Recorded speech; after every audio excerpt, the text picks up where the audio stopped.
Welcome. My name is Josh Almeida, and I am very excited to bring to you our latest installment of Focus on Learning, brought to you by New Bedford Public Schools and New Bedford Cable Network.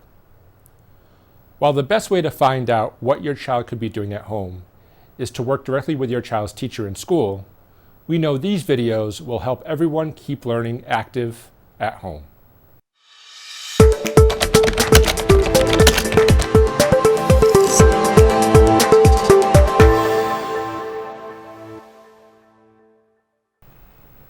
Hello, Mrs. Guy back, and hello to all my Ashley kids.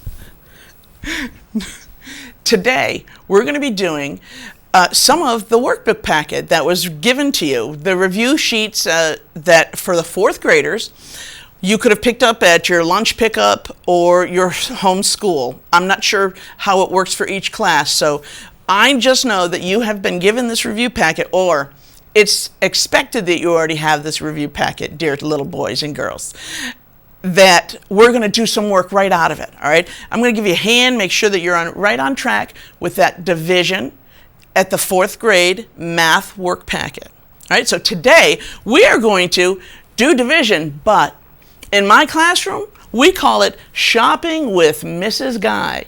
And remember, I'm Mrs. Guy. I teach fourth grade at the Ashley Elementary School here in New Bedford. So let's get started. I want to share with you how I teach the standard algorithm for division. Now, there are many different ways you can do division, but I think that the standard algorithm is what's expected in the upper grades. So I want you to have more practice at that. And we're going to take our time, and you're going to pretend that you're shopping with Mrs. Guy. I have an example here on the Elmo, and we're going to walk through this nice and slowly. Now that's 538 divided by 5. This is not in your packet. This is just so that you can see how this system works. So here, I know all moms and dads, all of your caregivers will recognize this symbol. And then we write this amount in here, yes? And then we're going to put the 5 on the outside. So now in my classroom, what this is my house. But it could also be a where you check out at the supermarket or at any store. So this is the counter that I'm putting all of my things that I purchased. And guess what? This is how much money I have to spend. That 5 is how much every single thing. So this is like a $5 store. All right, every single thing that I buy with all of my money is going to cost $5. So now here's what happens. I know that when kiddos see this, I know that first thing is they panic. Oh, the $538, $538, that's too big a number. I don't know how to do this. Yes, you do, because we're not going to do 538. We're going to do 5. So now if we're looking just at the 5, and all you had was $5, how many presents, how many items would you be able to buy at the store? Well, Mrs. Guy, if I've got $5 and they cost 5, I can buy 1. That's right. So buy the 1. And now every time you buy, I want you to pay so that you don't get confused with all of the different numbers. And how much does that one item that costs $5 cost you? It costs you $5. So we're going to take that. We're going to pay for our item. Our clerk will not give us any change because we gave her exact change. And then we move to the next number. Now, I don't want you panicking. I don't have enough money. So how many can I buy? If I only have $3, how many 5s can I buy? I can buy none. I can buy 0. So I'm going to put 0 items on the register. And I'm not going to have to pay anything at all. Whoops. So now I'm going to go to my wallet and I'm going to take out even more money. I'm going to bring that 8 down. So now I have $38 and my items still cost 5. How many items with $38 can I buy? So now I've got to do my 5 times tables. So I always start in the middle. 5 times 5 is 25, so I'm not high enough. 5 times 6, 30. 5 times 7, 35. Ooh, 5 times 8 is 40, too much. So I can buy 7. So I'm going to do just that. Buy 7. Now I have to pay for them because if I don't, I'm stealing. 7 times 5 is 35. I will pay that $35 now. And I realize now that I have 8 minus 5, 3. 3 minus 0, 3, 0. I have $3 remaining. Now, I have no other money in my wallet, and this is not enough to buy another. So I'm going to have that 3 remain with me. So I'm going to keep $3 in my purse, and I'm going to buy 107 items. And that is division shopping with Mrs. Guy. All right, now I'm hoping that we can do a couple, maybe 3 or 4 from our math packet. And let's take a look at page 320 in your math packet, 320. And we're going to do we can zoom, wrong way. We're going to zoom way in, and we're going to do this one. And it says, what is 5,783 divided by 6? Well, I know that that equation means 5,783 divided by 6. Well, the first thing I want to do when I'm when I'm doing my work is I want to make an estimate. I want to know about how much is this going to cost me. About how many items will I actually be able to buy at the supermarket or at the shop that I'm going to shop at. So I want to do an estimation, and in this case I think that I actually am going to do 2, because this 5, 7 is right in the middle of 6 times 9 and 6 times 10. So I'm going to do 6 times 9, which gets me 54. And if I were to turn that into 54, and then just add zeros on the end, then I would know that if it's 6, and I have 5,400, then that 6 times 900 will get me 5,400, or 5,400.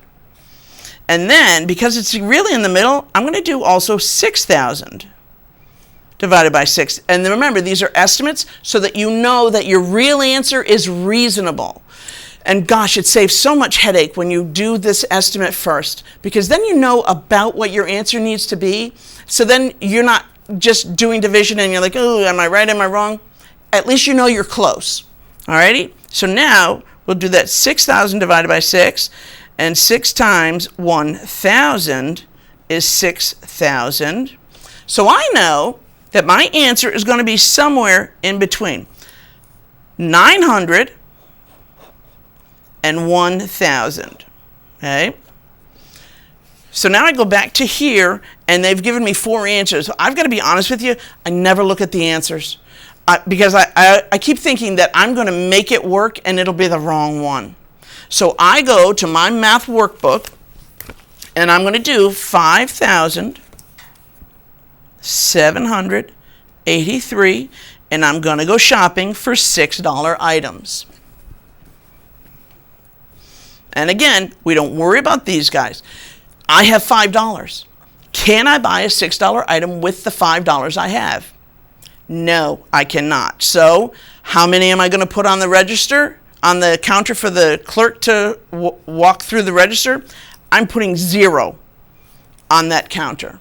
And now you know what? I'm going to go back into my wallet and I'm going to get some more money. And that's when I bring my next number out. Now I've got $57, and each of them costs 6. Well, I already know, because we did that work earlier, that 6 times 9 is 54. I'm going to buy 9 items and pay for them here. 9 times 6 is 54. Make sure you pay for them, because nobody is a thief in my world. 7 minus 4 is 3. 5 minus 5 is 0. And now I have 3. And this is actually a good thing, because you want, every time you buy something, you want your change to be less than what any items cost. Because 3 is less than 6, I know that that's the right number up there. So now I'm going to go back into my wallet. I'm going to get myself some more money. I'm going to bring that $8 out, add it on to the 3 there.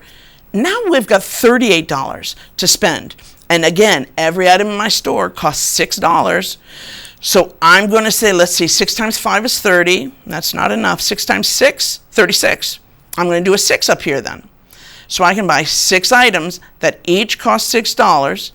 And to buy them, I need to pay 6 times 6 is 36. And get my change back because the clerk is just as honest as me. And now I'm going to go into my wallet. I'm going to get the rest of my money. Now I've got 23. I've got $23. Zoom out. Now 6 times 5 is 30. That's too high. So 6 times 4, 24. Nope, that's still too high. 6 times 4 is 24 is too high. 6 times 3. So 6 times 3 is 18. 3 times 6 is 18. I've got to subtract 18 from the 23 I have. And the clerk, there we go. And the clerk will give me change of $5 because 13 minus 8 is 5. And 1 minus 1 is 0. And again, my change is less than what my item originally cost. That's good. But remember, my change will stay in my purse. It will remain with me. So I know that the answer to that original question is 963 with a remainder of 5, and here's my work.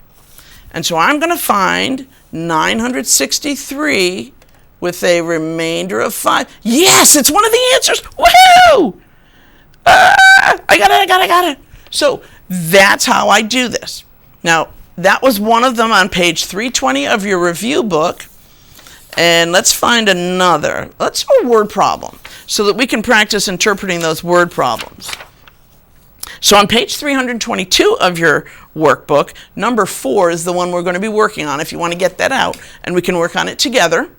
And remember, if you're doing your math work, if you're proving your work on a separate piece of paper, when you return this packet to your teacher, you're just going to staple that paper to your packet. All right, so that you've proven you did the work for this. Because then your teacher can't say, sorry, no work, no credit, too bad, baby. Because the kids in my classroom hear that. If they don't give me the work, they hear that, no work, no credit, baby. Alrighty, so now let's work on this word problem. We have number 4 says, number 4 says, mugs can be packed with up to 6 mugs in each box. How many boxes are needed to pack 1,528 mugs? Show your work. Well, so now I've got to reread that because I need to now get the math out of that. Mugs can be packed up to 6 mugs in each box. That means a box equals 6. And then they want to know how many boxes are needed to pack 1,528 mugs. And I have 1,528 mugs. Wow. I have 1,528 mugs, and I've got to put 6 in each box. And they want to know equals, I can divide by that 6 now, and it equals the number of boxes. Well, that's easy peasy, I think, now. So let's set that up. 1,528. And there's my shopping. There's my counter at the register. And now we're going to go shopping again. If I have $1 in my hand, can I buy an item that costs $6? No, I cannot. So I can put 0 items on the counter. Well, I've got to go back to my wallet and get more money. So I'm only going to get the next one. Now I've got 15. And each of the items still costs 6. So now I already know that 6 times 2 is 12. And 6 times 3 is 18. So I know that I can only buy 2 of the items at this particular store. Now, of course, I have to pay for them. 2 items at $6 each will cost me $12. The change I get back from the clerk is $3. And again, that's a good thing because the change needs to be less than what any item costs.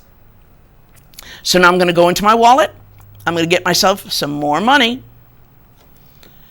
Now I have $32. And I already remember from before, we did a 6 before. That's interesting. 6 times 5 is 30. So I know with $32, I can buy 6 items. No, I didn't do that right. That's not right. With $32 and they cost 6 items, I can buy 5. So I'm going to put a 5 up on the counter so that the clerk will run that through the cash register and charge me how much? 5 items times $6 each, $30. And the change I have still, what's left in my wallet, in my hand I should say, is 2. And now I'm going to go back to my wallet and bring the rest of my money out. And now I have $28. And if each item costs 6, I can buy 6 times 4, 24. I can buy 4 items because 6 times 4 is 24. So I'm going to put 4 items on the register and pay for those. 4 times 6 is 24. My change is 4 because 8 minus 4 is 4. And that change, because I have no more money in my wallet, I've used every single item from my wallet. This change now will remain with me. And that's why it is the remainder. So the answer for this is, now here's the trick. They don't care about the remainder for this one.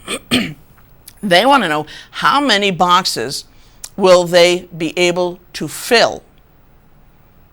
All right? Now, let's see. Hang on. How many boxes are needed to pack? Oh, you know what? This is one of those ones you actually have to add that remainder. Okay, so they want every single mug in the boxes. They don't care if a box is not full. They want to make sure they have as many boxes as they need to put every single mug in. So that remainder actually does matter in this case. We're going to have a whole other box for those 4, and even though it's not full, we still need a box for them because they can't be shipped out on the truck and just bounce all over the place loose. They need to be in a box, and the box won't be full, but that's okay. It doesn't matter. They want to know how many boxes will they need. So I'm going to go back and I'm going to say, well, 254 boxes are full,